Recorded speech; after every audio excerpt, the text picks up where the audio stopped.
घुटना, कंधा या कमर, चाहे जैसा हो दर्द, डॉक्टर ऑर्थो आपको देता है दर्द से पूरी आजादी, एक भरपूर जिंदगी।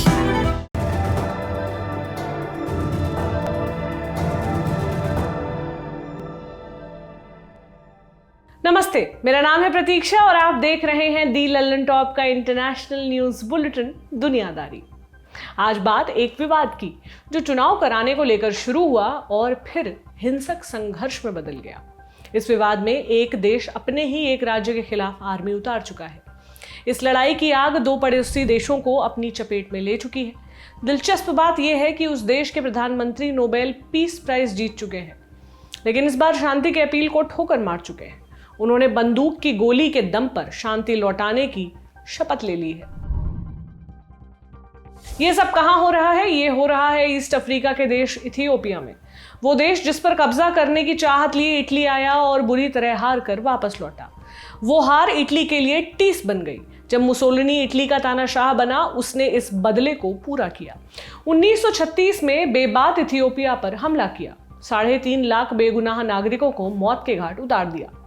1941 तक ये इलाका इटली के कब्जे में रहा। इसके अलावा कभी कोई विदेशी हुकूमत इथियोपिया में अपना राज नहीं चला सकी। इटली के आने से पहले हैली सलासी इथियोपिया के सम्राट हुआ करते थे। हमले के बाद वो देश छोड़कर भाग गए। जब इटली हारा तब सलासी वापस लौटे। उन्होंने अपनी कुर्सी संभाली। सलासी के शासन में इथियोपिया में खूब तरक्की हुई। अंतर्राष्ट्रीय संगठनों से नाता रिश्ता बढ़ा।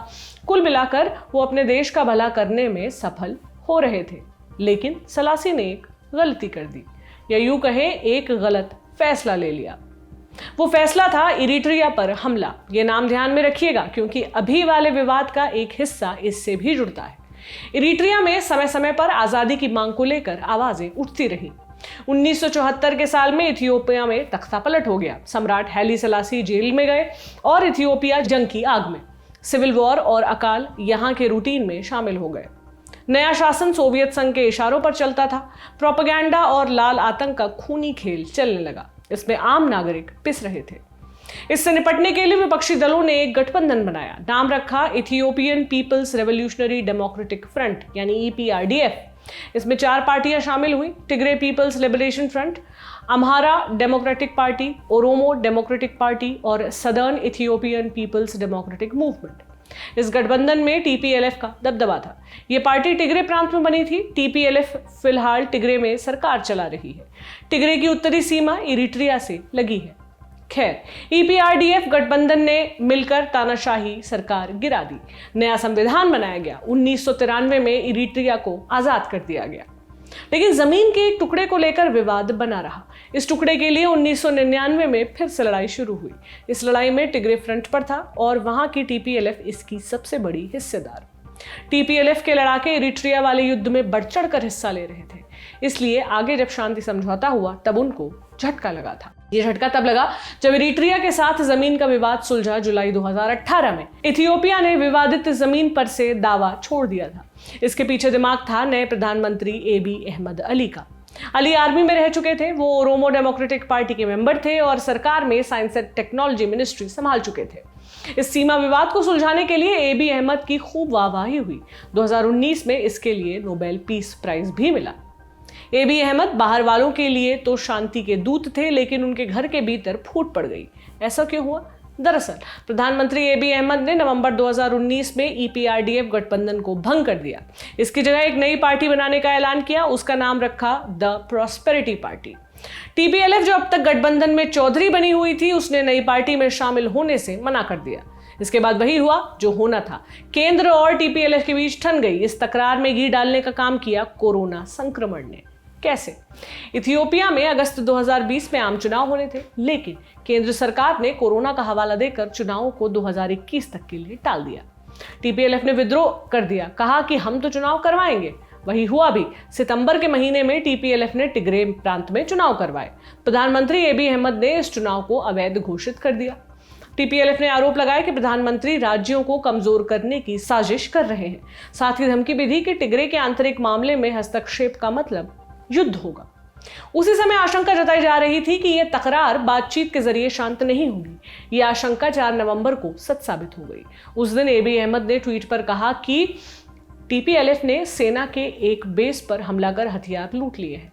उन्होंने सारी सीमाएं पार कर दी हैं। अब सेना टीपीएलएफ के खिलाफ मोर्चा संभालेगी।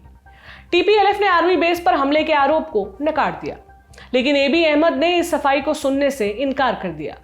4 नवंबर को टिगरे में आपातकाल लगा दिया गया, सप्लाई लाइन बंद कर दी गई, टेलीफोन और इंटरनेट कनेक्शन काट दिए गए।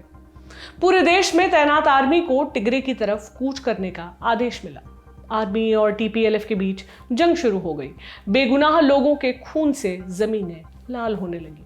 एमनेस्टी इंटरनेशनल की रिपोर्ट के मुताबिक 11 नवंबर को टिगरे के मैकदरा शहर में कई 100 लोगों को चाकू और खंजर से काट दिया गया। हालांकि ये पता नहीं चल सका कि इसके पीछे किसका हाथ है। 14 नवंबर को टीपीएलएफ ने पड़ोसी देश इरिट्रिया पर मिसाइल दागे। टीपीएलएफ ने आरोप लगाया कि सेना टिगरे पर अटैक के लिए इरिट्रिया के एयरपोर्ट का इस्तेमाल कर रही है। टिगरे सरकार का कहना है कि एबी अहमद इरिट्रिया से दोस्ती निभाने के लिए टिगरे को कमजोर कर रहे हैं। इथियोपिया और इरिट्रिया दोनों ने इन आरोपों का खंडन किया है।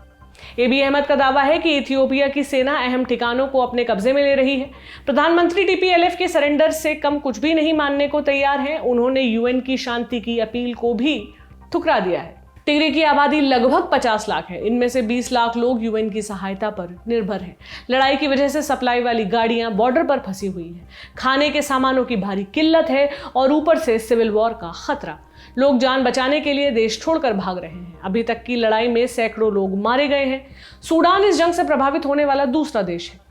टिगरे की पश्चिमी सीमा सूडान से मिलती है। 27,000 से अधिक नागरिक पड़ोसी देश सूडान जा चुके हैं। ये संख्या 2 लाख तक पहुंच सकती है।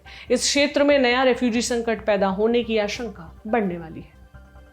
केंद्र सरकार की तरफ से सरेंडर के लिए 3 दिनों की डेडलाइन तय की गई थी। मंगलवार 17 नवंबर को वो डेडलाइन खत्म हो गई, लेकिन टीपीएलएफ ने सरेंडर नहीं किया। प्रधानमंत्री ने कहा कि ये जंग अब अपने अंतिम चरण में पहुंच चुकी है। हालांकि उन्होंने ये नहीं बताया कि वो क्या कदम उठाने जा रहे हैं। और देखना दिलचस्प होगा कि शांति हासिल करने के लिए इथियोपिया को और कितनी कुर्बानियां देनी होगी। ये था हमारा बड़ी खबर सेगमेंट। अब बढ़ते हैं सुर्खियों की तरफ। पहली सुर्खी अमेरिका से है। राष्ट्रपति डोनाल्ड ट्रंप ने cyber security and infrastructure security agency के डायरेक्टर क्रिस्टोफर क्रेब्स को बर्खास्त कर दिया है। ये एजेंसी 2020 के अमेरिकी चुनाव को साइबर अटैक से सुरक्षा दे रही थी। ट्रंप ने ट्वीट कर कहा कि इलेक्शन फ्रॉड पर क्रेब्स का बयान पूरी तरह से गलत है। ट्विटर ने ट्रंप के इस ट्वीट को फ्लैग कर दिया। ट्रंप चुनाव में धांधली के अपने दावों पर अड़े हुए हैं। क्रेब्स लगातार धांधली के आरोपों को नकारते रहे हैं। सिक्योरिटी एक्सपर्ट्स ने भी कहा है कि प्रेसिडेंशियल इलेक्शन में फ्रॉड होने का कोई प्रामाणिक सबूत नहीं है। दूसरी सुर्खी मेक्सिको से है। पूर्व रक्षा मंत्री साल्वाडोर सिएनफुएगोस पर अब मेक्सिको में जांच चलेगी।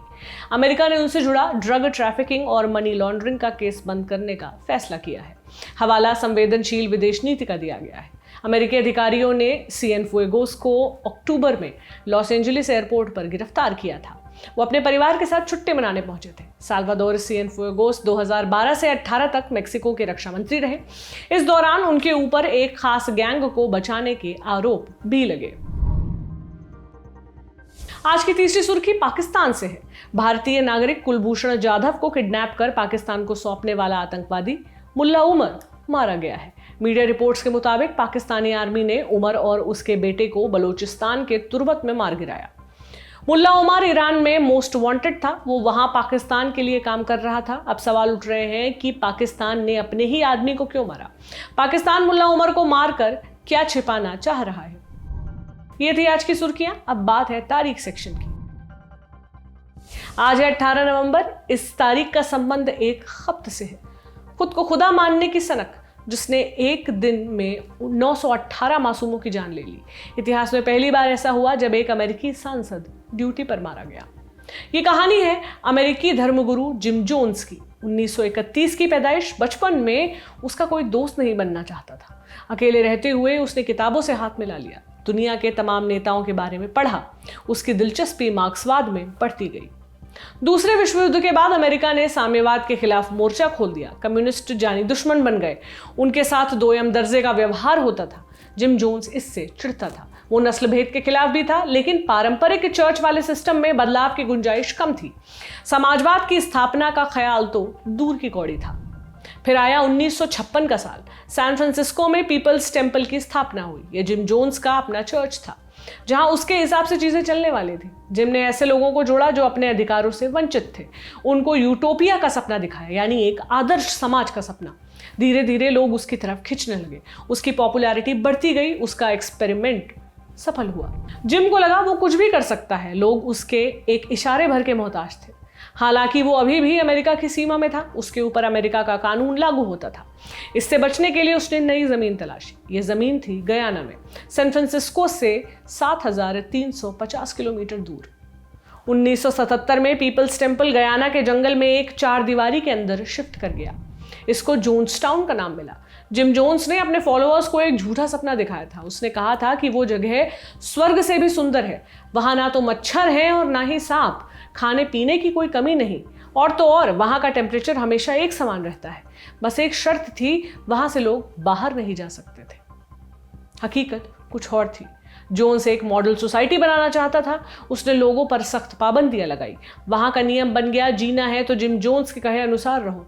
शोषण चरम पर था। एक अलग दुनिया चल रही थी। फिर एक दिन छिपते छिपाते खबर लियो रेयान तक पहुंच गई। रेयान कैलिफोर्निया से सांसद थे। उन्होंने खबर पर गौर फरमाया। सच्चाई जानने 14 नवंबर 1978 को जोन्सटाउन पहुंचे। उनके साथ एक टीवी क्रू भी था। जोन्स को सब्जबाग दिखाया गया। सब चंगा है के मॉडल पर हंसते गाते लोग दिखाए गए। एक दिन जब सभा खत्म हुई, एक मेंबर ने एक नोट चुपके से लियो की जेब में डाल दिया। लियो ने पढ़ा और भेद खुल गया। उन्होंने मदद की पेशकश की। लियो रेयान और उनके साथी अपने प्लेन तक पहुंच पाते उससे पहले नोट की खबर जिम जोन्स तक पहुंच गई। उसने सबूत मिटाने का आदेश दिया। गार्ड्स ने हवाई पट्टी पर ही लियो रेयान और उसके साथियों को गोलियों से भून दिया। अब जोन्स को मिलिट्री ऑपरेशन का खतरा लगा। उसने अपना पुराना भाषण याद किया। 2 साल पहले उसे कहा था, मैं समाजवाद लाने के लिए मरने को तैयार हूं, लेकिन मैं हजारों को अपने साथ लेकर जाऊंगा। उसने जोन्सटाउन में सामूहिक आत्महत्या का आदेश दिया। सबसे पहले बच्चों को जहर की बूंद पिलाई गई। वो सुसाइड नहीं करना चाहते थे। उन्हें बंदूक की नोक पर जहर पीने के लिए मजबूर किया गया। कुछ समय बाद 913 लोग जोन्सटाउन की जमीन पर बेसुध पड़े थे। इनमें से एक जिम जोन्स भी था। वो कभी न लौटने वाली यात्रा पर निकल चुका था। अंधभक्ति का वो उदाहरण याद रखना जरूरी है, क्योंकि इसका नतीजा कभी सुखद नहीं होता।